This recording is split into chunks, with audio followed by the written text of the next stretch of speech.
कबीर दास जी का सारा जीवन दुख व संघर्षों से भरा हुआ था। फिर भी उन्होंने समाज में फैली हुई कुरीतियों को दूर करने के लिए बहुत दोहों की रचना की। उनके दोहे आज के संदर्भ में भी उतने ही सही उतरते हैं जितने कि वो उस वक्त थे।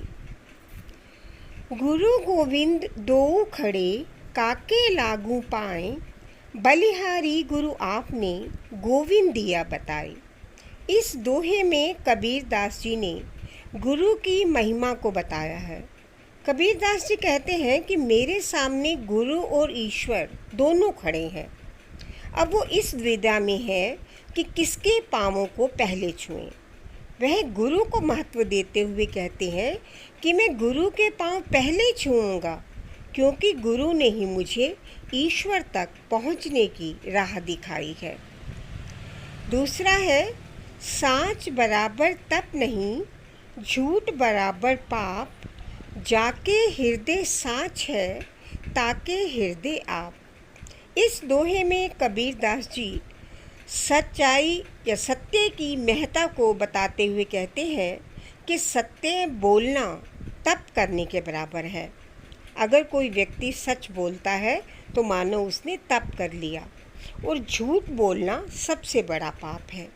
जिसके हृदय में सत्य या सच का निवास है, जिसके हृदय में सत्य बसा है, जो सत्य बोलता है, उसी के हृदय में ईश्वर भी निवास करता है।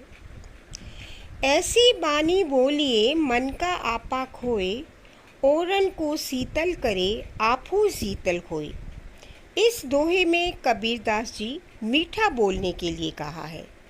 इस दोहे में कबीर दास जी ने मीठा बोलने के लिए कहा है, क्योंकि कड़वा बोलने से सब दुख ही होता है। कड़वा अगर हम बोलते हैं तो इससे सबको दुख ही होता है। वे कहते हैं कि हमें अपने मन का अहंकार छोड़कर ऐसी बोली बोलनी चाहिए जिससे अपने मन को भी शांति मिले और दूसरों को भी। कड़वे वचन बोलने से बोलने वाले व सुनने वाले दोनों को ही बहुत दुख प्राप्त होता है। बुरा जो देखन मैं चला, बुरा ना मिलिया कोई, जो मन खोजा आपना, मुझसे बुरा ना कोई। इस दोहे में कबीरदास जी कहते हैं कि मैं बुरा देखने के लिए चला, यानी मैं दूसरों में बुराई ढूंढने गया लेकिन मुझे कोई बुरा नहीं मिला।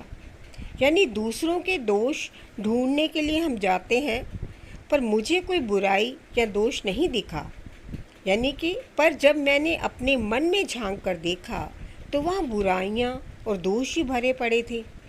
उनके कहने का तात्पर्य ये है कि दूसरों में बुराइयां ढूंढने से अच्छा है कि हम अपने मन में बसे हुए दोषों को देखें और उनको दूर करें।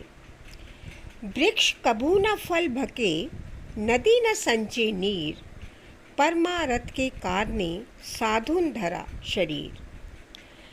भके का अर्थ यहाँ पर खाना है और संचय का जो अर्थ है वो है इकट्ठा करना। इस दोहे में कबीर दास जी ने परोपकार की महत्ता को बताया है। जैसे वृक्ष कभी भी अपना फल नहीं खाता, दूसरे लोग ही फल खाते हैं, और नदी जो है वो कभी अपने लिए पानी इकट्ठा नहीं करती, यानी वह जल का संचय नहीं करती। अगर करती भी तो है वो दूसरों के लिए करती है, अपने लिए नहीं करती। उसी प्रकार जो सच्चे साधु या संत होते हैं वे दूसरों का भला करने के लिए ही शरीर धारण करते हैं।